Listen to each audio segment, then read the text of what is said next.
Well, good morning. I know it's a little warm in here. Good morning, everyone.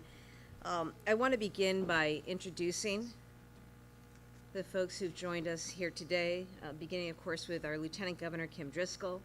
We have Dr. Gerald Gabot, who is the founder and executive director of the Immigrant Family Services Institute, IFSI.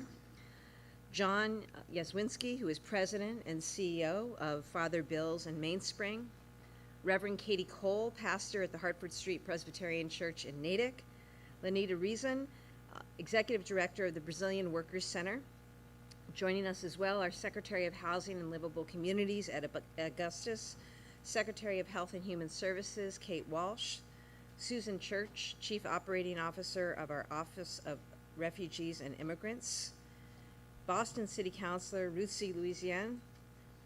President and CEO Lee Pelton of the Boston Foundation, President and CEO Bob Giannino, United Way of Mass Bay, Father Hare of the Archdiocese of Boston, Imam Abdul Qadir Farah of the Islamic Society of the Boston Cultural Center, Rabbi Danny Berkman of Temple Shir Tivka in Wayland.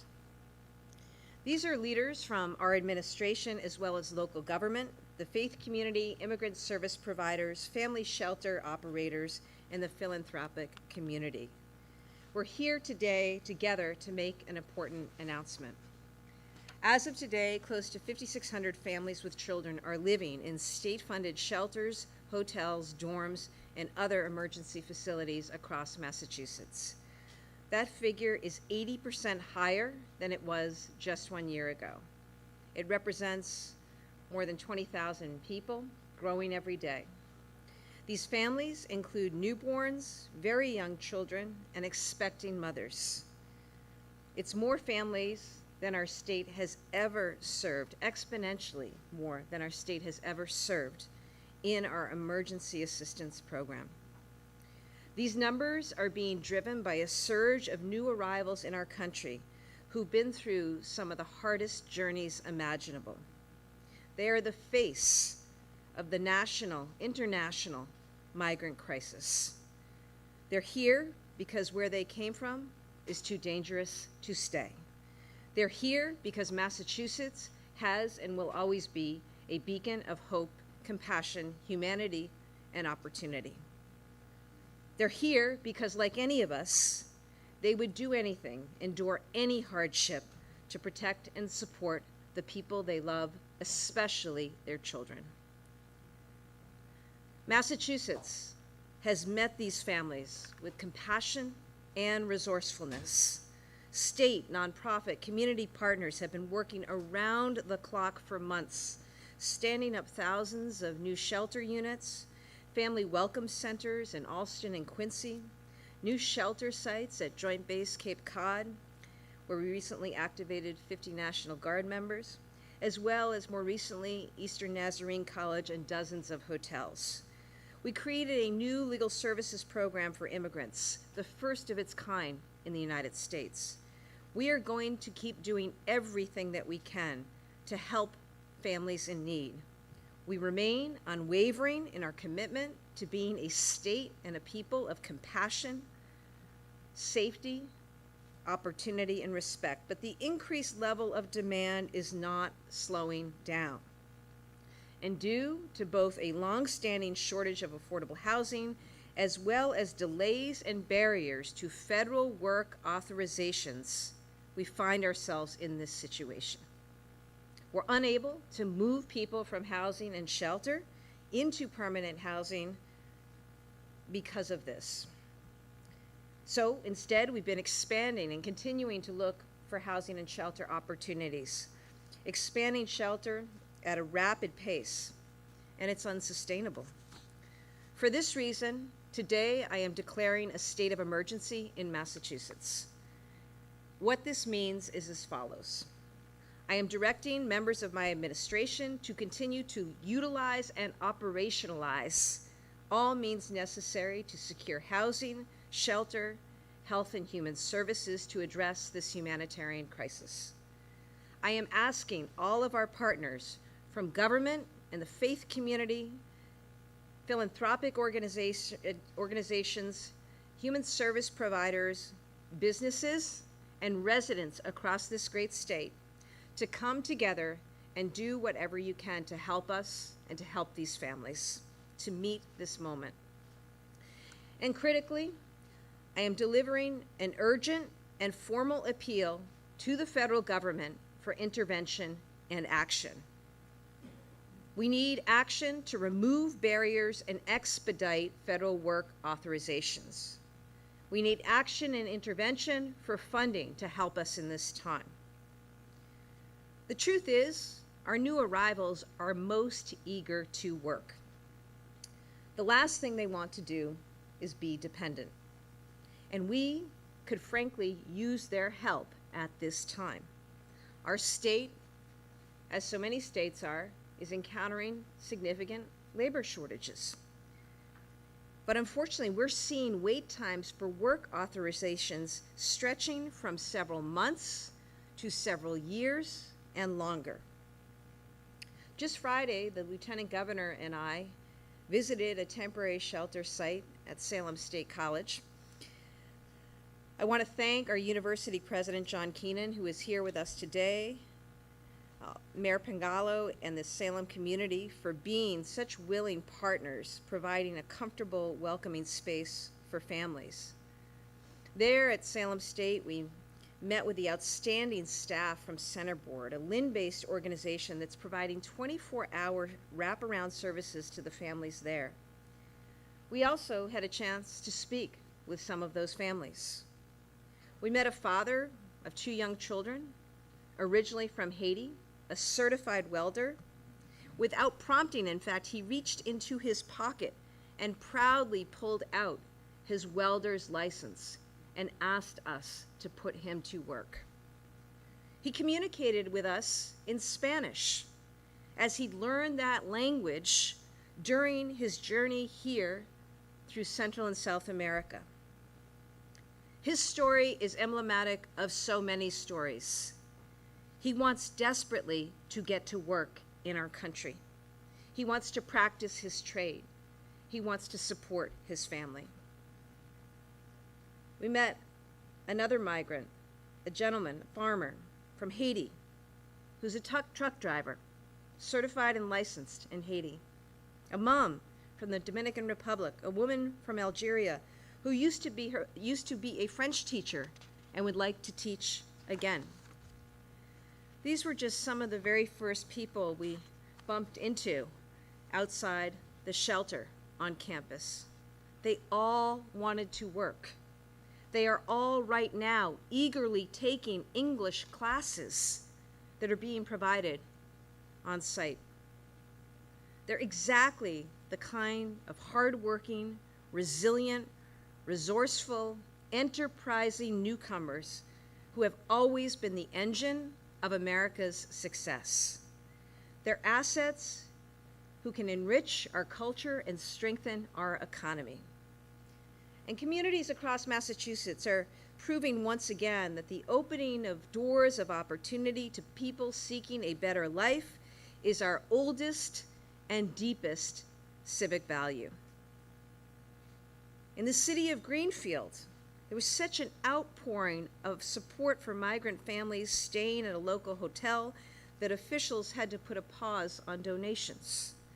The Mesa Verde restaurant opened on a Sunday, and shelter residents prepared and cooked a large community meal with recipes from their home country as a way to show their appreciation to local volunteers. We thank Mayor Roxanne Wiedegartner, Senator Joe Comerford, Rep. Natalie Blais, Rep. Susanna Whips for their leadership in setting such a welcoming tone. In Concord, where a temporary hotel site opened in March, the public schools welcomed children with open arms.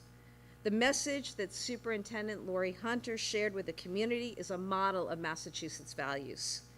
She wrote, quote, "Every family, despite the circumstances, brought a smile and deep care and concern for their child's well-being. We thrived off of their resilience and strength." These communities and many others are demonstrating why I believe Massachusetts can and will meet this moment. We are a state of compassionate people, and we welcome more communities to step forward. We have caring and expert service providers, and I cannot thank enough the staff represented here, and I see you in the audience, who do this work day in and day out. We have a congressional delegation that advances our values and advocates for our needs. We need all of Congress to follow their lead and support long overdue immigration reform, the kind that President Biden has proposed. This is a national issue that demands a national response. In the meantime, we're simply asking the federal government to use the tools already available to give these brave parents a chance to work and to support their families. At the same time, we're calling on everyone in Massachusetts to come together, help us meet this moment in our state, and offer a helping hand.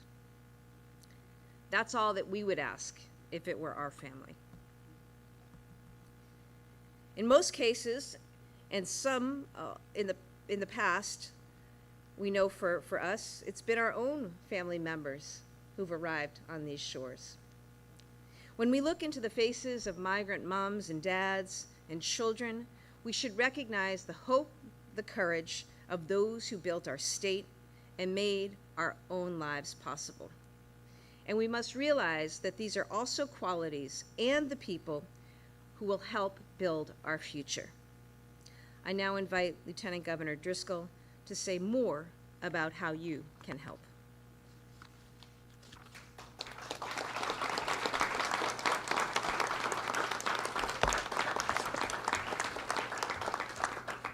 Thank you, Governor. This is truly an all-hands-on-deck moment, and as the Governor said, Massachusetts is already showing how it steps up in these moments.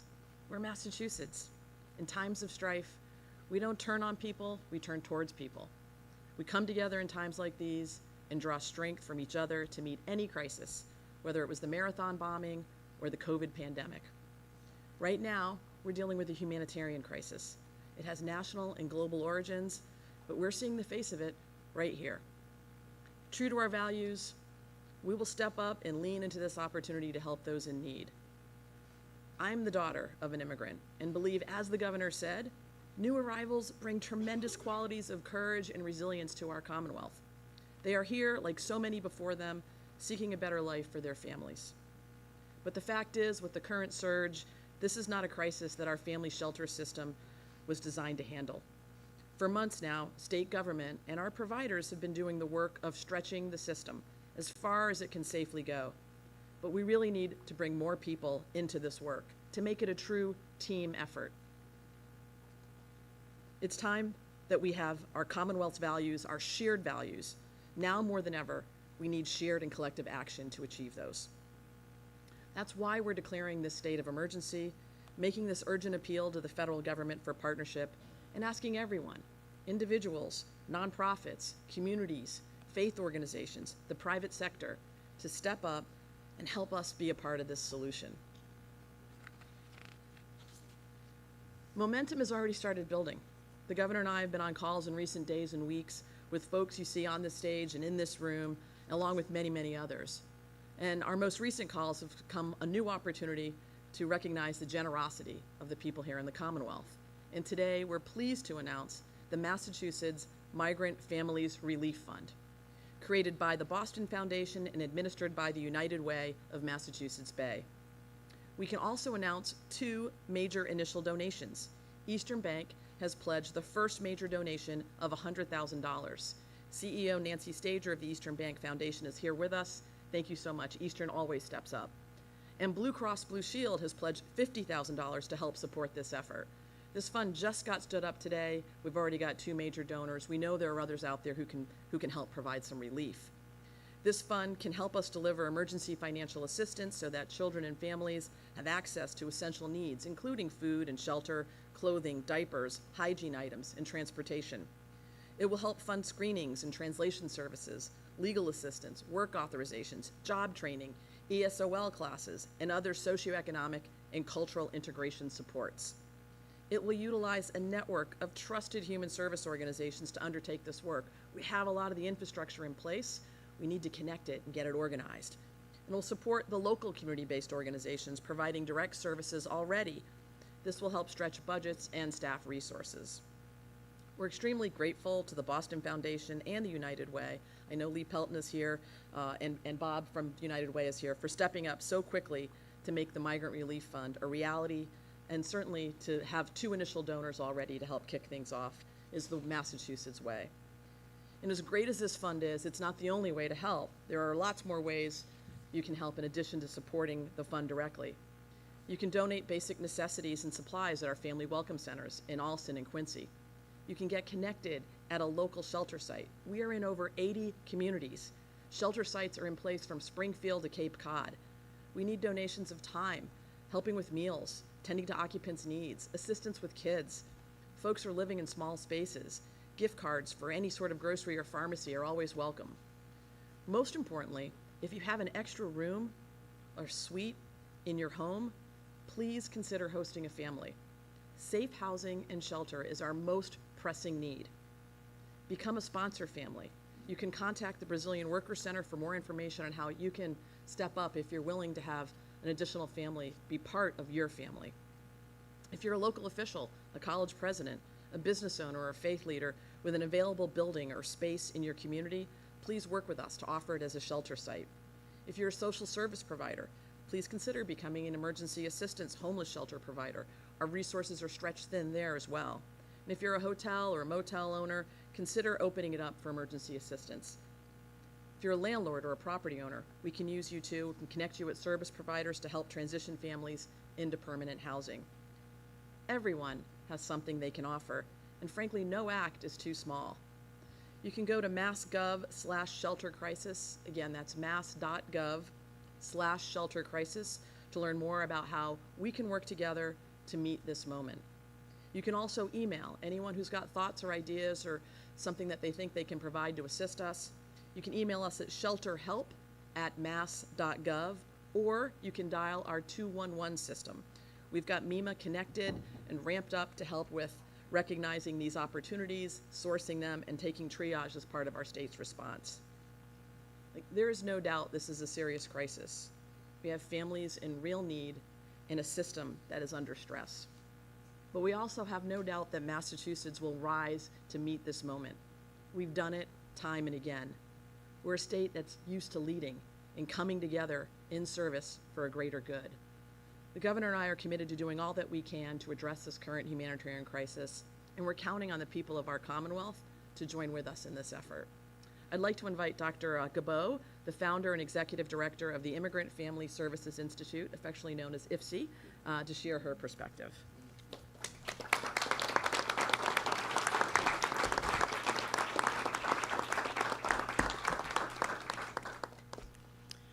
Good morning, everyone. It is such an honor for me to be here this morning with 3 wonderful individuals that I brought with me. And I always said when we are talking about the immigration crisis or housing crisis, we forget that we are talking about a real human being. And just to testify of who we are talking about today, I brought those 3 wonderful people, Jerry, Preval, and then Esther. Esther was a pregnant woman when she was caught up at Del Rio River under the bridge. And Esther had to be rushed to the hospital to deliver her baby. And Esther was desperate. She didn't know exactly what to do. She thought that all was lost.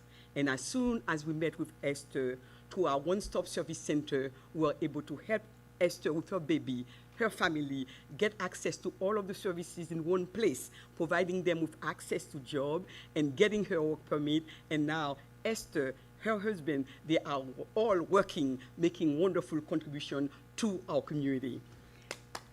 Yes.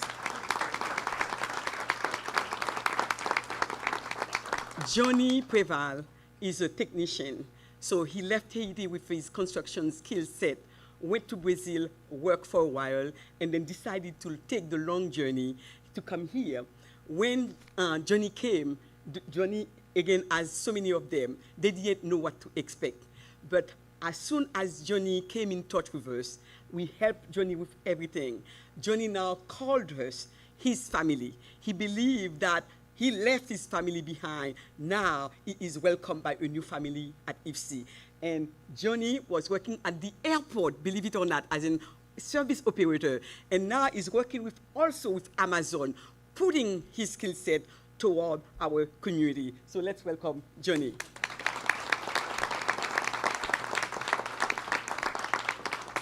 We have Jerry. Jerry is an entrepreneur. He loves touching everything. The minute that Jerry came in touch with us, he wanted to help. He volunteered his time at IFC day in and day out until he was able to receive his work authorization to go to work at Northeastern, helping with the cafeteria. Jerry is helping now the new arrival, guiding them, helping them to know where they need to go, helping them take a ride to take them to their appointment. And now Jerry is with us at IFC with our IT department, helping, welcoming our new families. Again, let's welcome Jerry. So I wanted to share those stories with you to say that the new families who are coming to our communities are wonderful human beings. We did a survey in terms of those who are coming in terms of their age range. We realized they are between 19 and 34. 19 and 34, meaning that they are ready to work, as the governor said. They are ready to contribute to our economy. They are ready to make us better. They are ready to make us stronger. And one thing that I always said, people asking me, why are you so passionate about helping immigrants all the time? And I said, after all they've gone through, risking their lives, taking this long journey, sometimes carrying their belongings on their shoulders, having their children in their back, pregnant women walking day in and day out for hours just to make it here because they believe that by coming here, something will change, something will be better. And I said, it is our duty. It is our duty to stand behind what they believe, which means that we are a welcoming community. We are people who honor those who risk their lives to make it here. And the least we can do is to do everything in our power to serve them and to welcome them. So today, I joined the governor, I joined the LG in terms of declaring this state of emergency so that all of us can come together. All of us, no exception, whether or not you are an individual, a church leader, a community-based leader, at the city, the state, elected official, federal, all of you, you can play a role in welcoming those individuals because they are bringing so much more. That's what we call the right investment. We need to be really, really intelligent. By investing in them, we are investing in the future of our community. They are teachers, they are drivers, they work in the nursing room, they work in the hospital. They are all over the place making us better. So I call them my heroes because when we look at what they've gone through to where they are now, and still they want to help, still they want to contribute, still they want to bring their skills, their language, their culture, their food, I call them my heroes. And that's the reason why I have no doubt that Massachusetts will rise to the occasion. We have done it in the past. We can do it today, and we will do it. This is unprecedented time that requires unprecedented solution. We need all of you to come together so we can make our state, our Commonwealth, the leader of welcoming immigrants with love, compassion, and dignity. Thank you so much.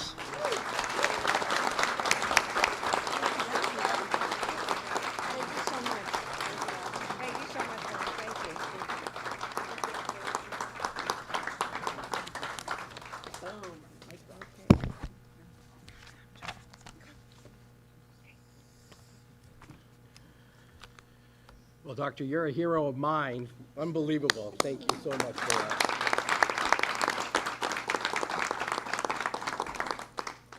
Thank you, Governor Healey, Lieutenant Governor Driscoll, Secretary Augustus, and Secretary Walsh. Under your leadership, Massachusetts has done a tremendous job responding to this unprecedented need for emergency shelter. Our state has done the right thing, treating families with the dignity and respect that they deserve. Families have continued to struggle with high cost of housing and inflation through the past several years. And as part of our mission, Father Bills in Mainspring and many of the other providers in the shelter believe that nobody should be homeless, no matter where you are from or the language you speak. That's why nearly a year ago, Father Bills stepped up to help lead the sheltering operations at Joint Base Cape Cod to support the nearly 50 Venezuelan migrants who were flown to Martha's Vineyard. Over the past year, as the demand for shelter continued to rise, family shelter providers have done an amazing job of bringing over thousands of shelter units with the state's help. But the demand continues. And now we need a change in approach if we're going to meet the unique and varied needs of our both extremely low-income Massachusetts residents, as well as our newly arriving families. This is why we are grateful to be here today, to support the governor's call for all hands on deck. One example is the parents that are in our shelter programs now. They are ready and willing to work today. If you are an employer and you have job opportunities, please connect with the state's work programs and with our shelter providers to see if you can help our families get jobs, our parents, and move out of the shelter. Every day, we also see so many families that we can and should be able to prevent from becoming homeless. I ask all the landlords, all the communities, to work with our programs to preserve the tenancies. We ask all the advocacy groups, the faith groups, the philanthropy, volunteers, and concerned neighbors to unite around this crisis. Every one of us can play a role. I would also like to recognize all the state workers, especially from our Health and Human Services and our housing programs, for your long hours and commitment to helping our shelter providers and to all the shelter frontline workers. Thank you for your hard work and compassion. Thank you again to the governor, the lieutenant governor, and your administration for listening and including the agencies on the front lines in this fight. Governor, as you said the other night on a call, we must all meet this moment. We are meeting it today. Thank you.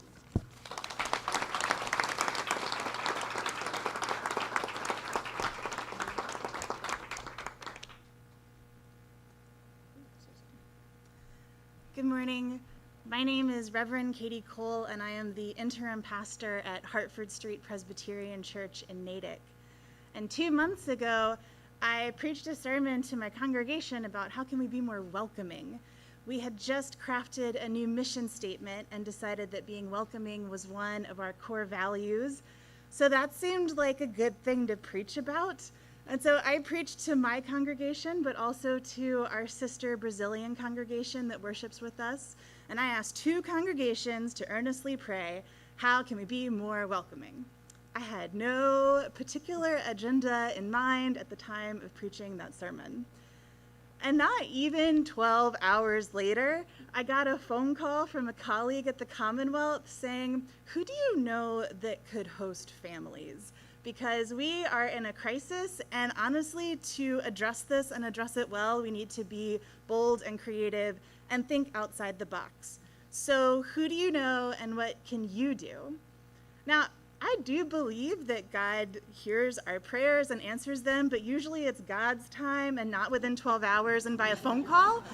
And so, but that ask is too big for just one person to unilaterally decide on her own.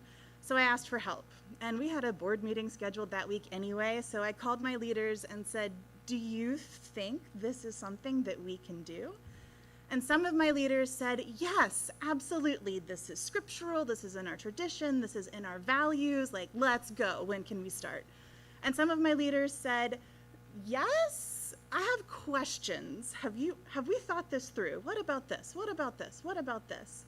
And that mix of unbridled enthusiasm and really good logistical thinking, that together on our team helped us decide to say yes. But we didn't give ourselves a start date because we weren't sure how long it would take to actually be able to host families. And again, this request was too big for one person to take on all by herself, so I called for help and I reached out to my colleagues in Natick, my clergy colleagues.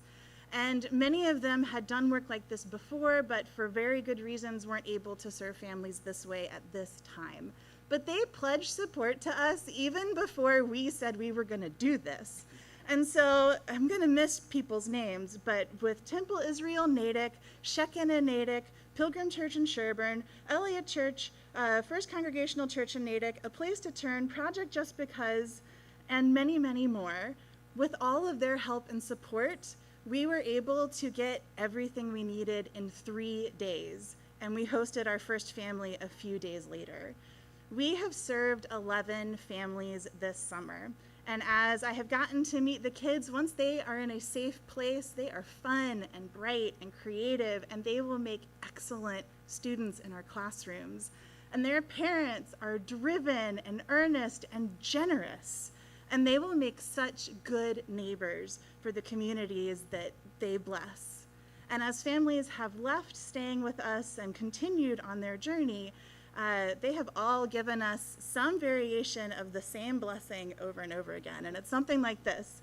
First, we do not know how we will ever thank you enough.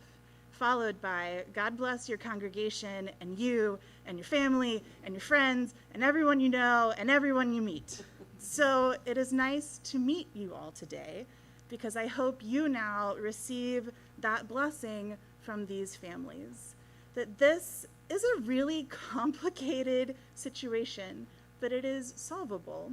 This situation is too big for any one person or one agency or one system or one municipality to tackle by ourselves.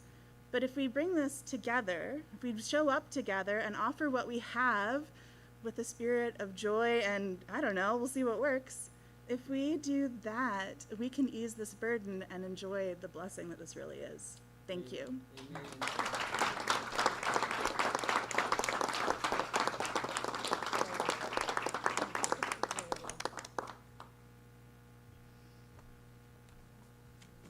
Good morning, everyone.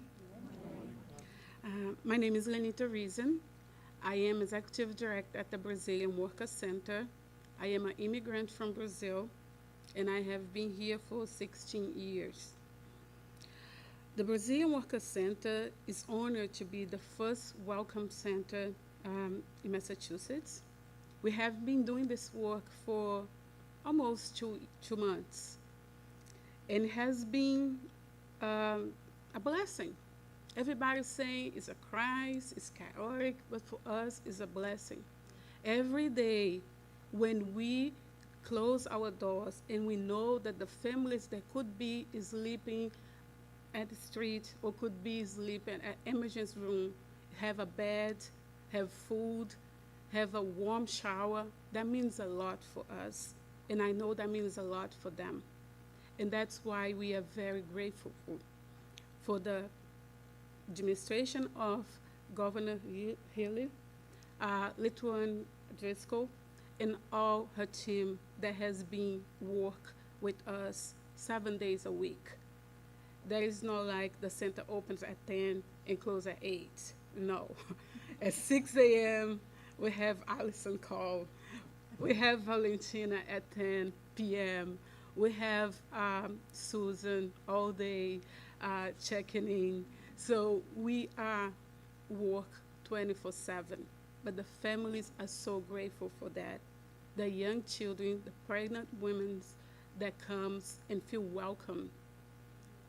I have been called on the street in the past, and people had told me to go back to my country. So I know what means not be welcome.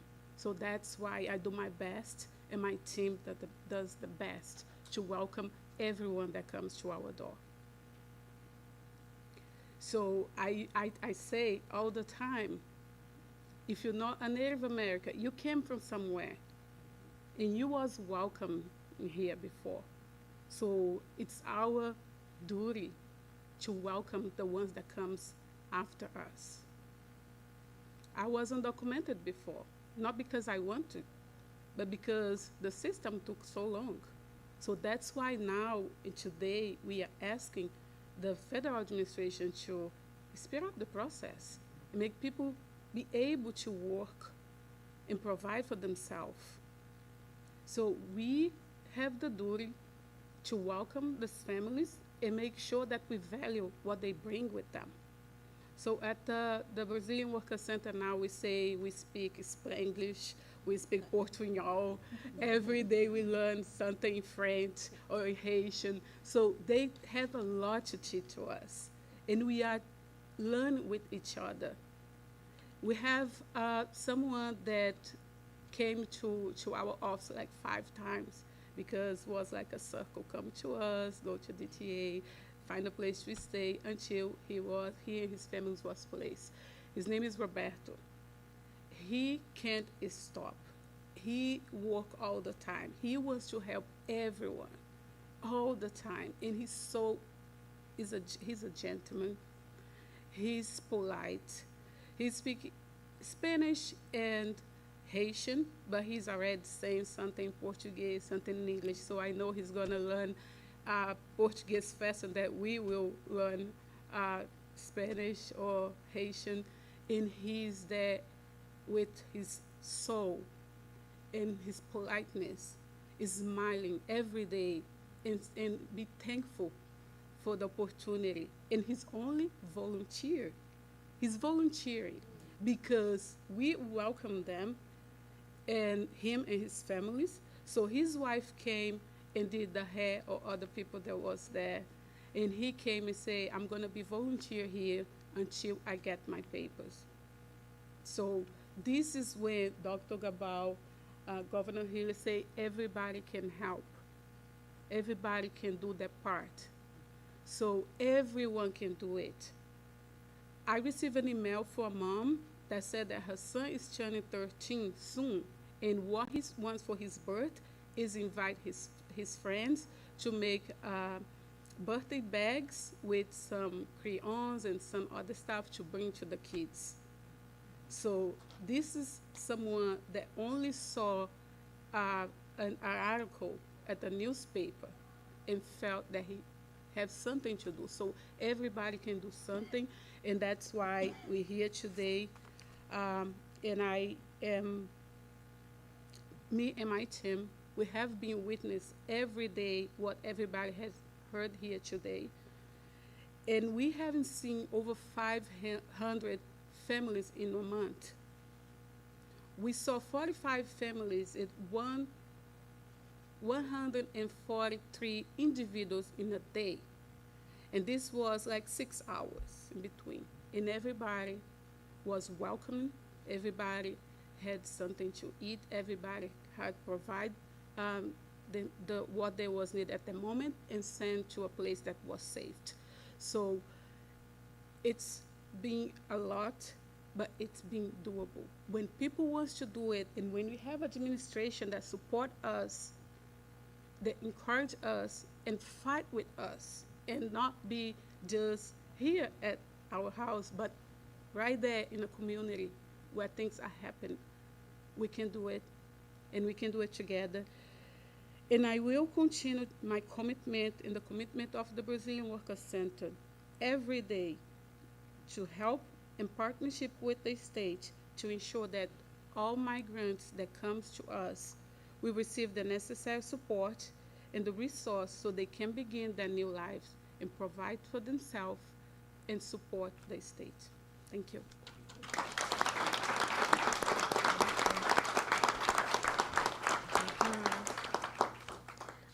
Thank you so much to all of the speakers who are here today. And again, thank you to all of our partners, both represented here on the stage, out in the audience, and outside of this building, who are working and I know will continue to work so hard on these issues. At this time, I'd like to take questions. Dr. This emergency declaration, does that in particular straight up at any time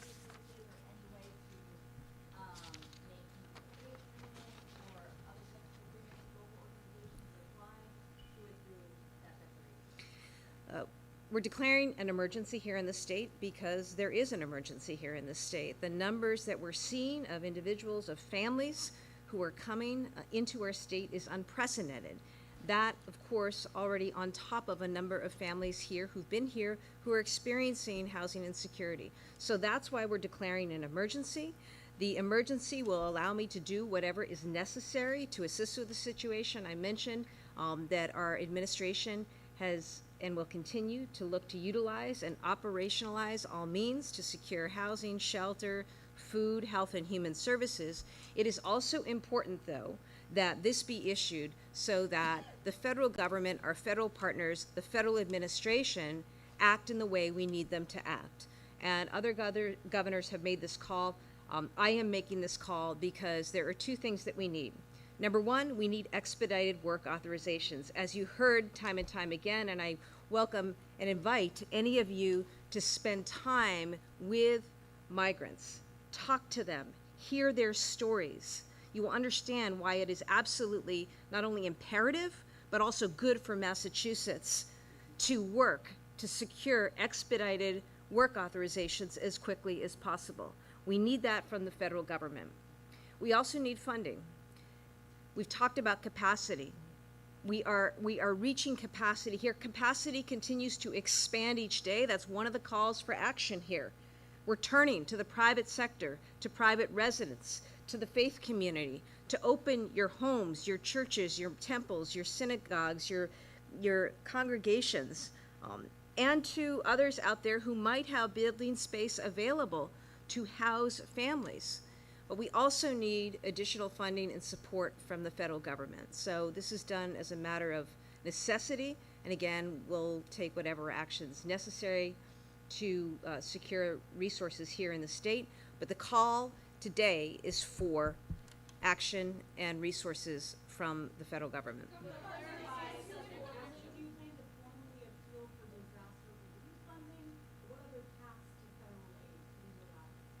Well, most importantly, I think right now is actually expedited work authorization.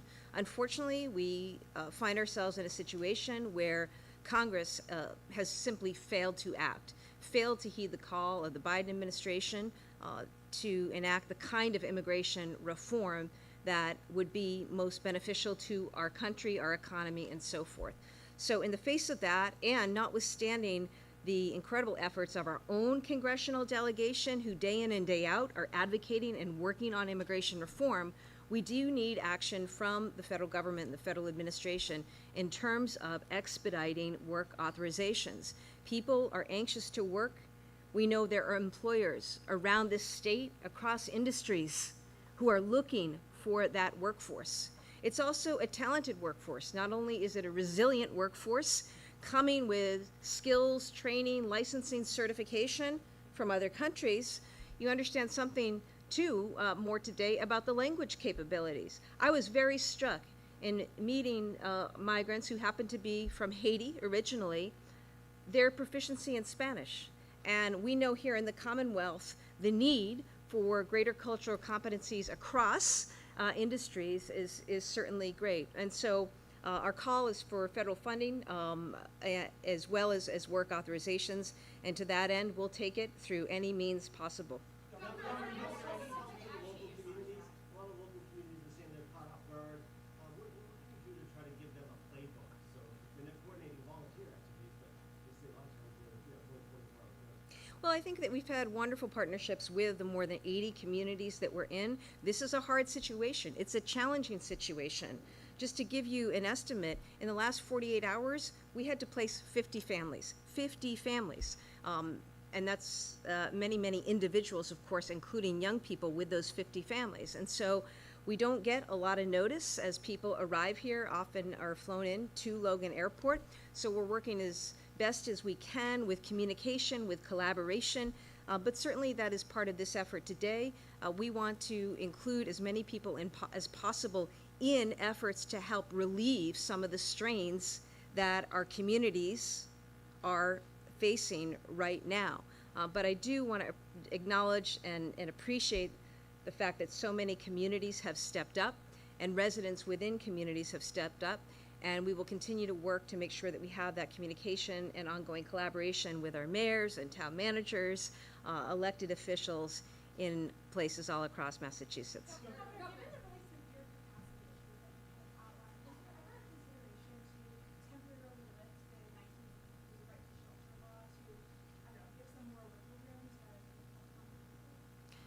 No, I was never going to, and nor do I have the authority to end right to shelter in the state. I do want to make clear, and that part of what this is about is to be very clear with the great people of Massachusetts that we are reaching capacity and that we need to figure out innovations and alternatives to deal with what really is a humanitarian crisis, a geopolitical crisis, and one that does not seem to abate. And while we will continue to work with our amazing partners here, the Lieutenant Governor outlined the various ways that people, organizations, businesses, philanthropy can get involved. There is something for everyone in the menu of options for help and assistance. We also are clear that we are calling on the federal government, federal administration, and federal partners to give us the tools and the resources to do what we need to do for the health and safety and well-being of families and residents in our state, for our economy, and that's what I hope we see.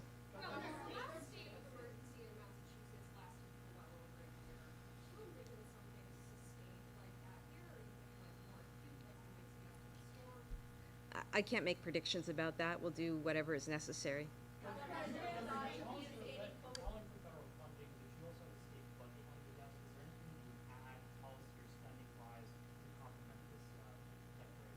Well, you'll hear more about the budget soon. I am proud of the many investments that are in that budget that our administration put forth, that the House and Senate put forth and supported. There are historic levels of investment in housing. I will also say that what we are experiencing here in Massachusetts in terms of the number, in terms of the regular and daily, and we will have between 10 and 20 families, 30 families arriving in Massachusetts today for whom we're going to need to find housing. That is the reality of this moment. So we're not operating within structures or systems that contemplated or were built for this moment, and that's why the federal support is absolutely necessary. We are absolutely seeking federal assistance in terms of funding. Importantly, and I really underscore this, it is about work authorizations. The number of people that we have met and spent time with in hotels and shelters here in communities around the state.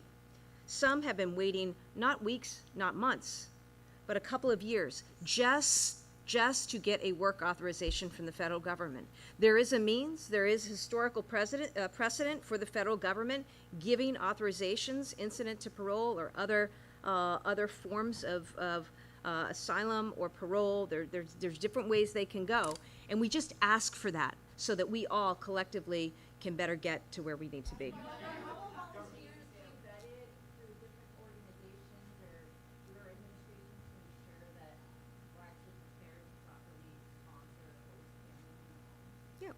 These are fabulous organizations who are well-trained, well-skilled in working as service providers. And again, I have seen the great people of the state.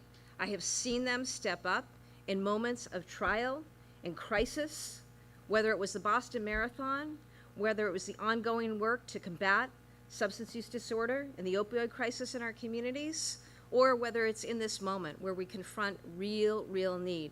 My confidence always is on the people of Massachusetts. You have a team that's situated to work and do something that we haven't had to do before. But I know that though we haven't had to do this before, I know the will, the heart, the compassion, the brains of the people collectively represented in this effort will figure out the way forward. I am clear, though, we need help from the federal administration.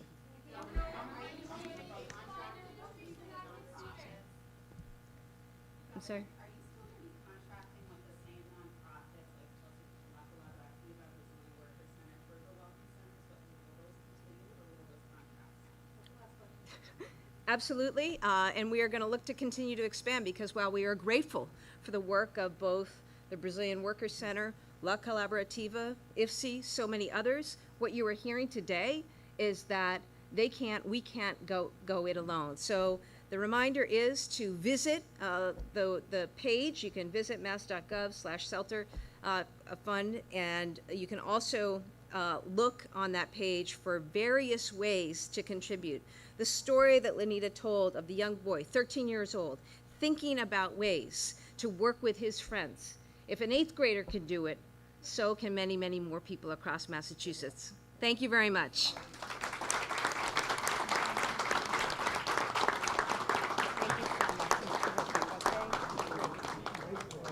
You did such a good job. You did such a good job. It's like, how do they ever play her? You know what I mean? People, they were playing you, they know better now.